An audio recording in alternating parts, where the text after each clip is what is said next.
The second question I asked, like, what was your most favorite sports memory? And I'm like, wow, as a sports fan, growing up, my best sport was baseball, believe it or not, but it was very boring and wasn't violent enough, so I chose football.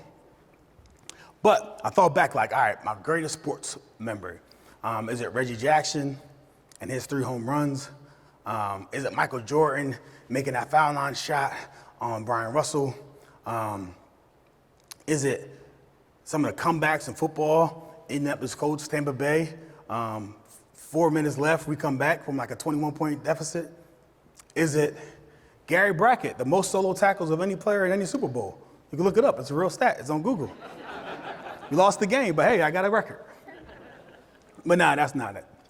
The greatest sports memory that I can think of comes from a horse named Secretariat. Secretariat won the Triple Crown in his last race with the Kentucky Derby. And in this race, they measure it by 4 lengths. Every length of the race, Secretariat clocked a faster time. So the first one was 28, second one was 27, 26, then 24. He accelerated through the finish line. Accelerated through the finish line. And when I look at my life, and I look at my impact, and I look at my tombstone and what I want to read, I want to say that he accelerated through the finish line.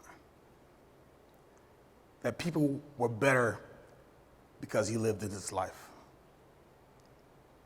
And how do I measure that? How I measure it? Because as you get older, you can probably do less. As you get older, you probably have more responsibilities. So how do you do it? You gonna do it alone? Absolutely not.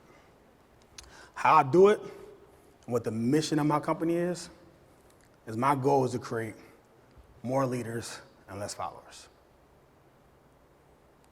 And I want to leave you with this.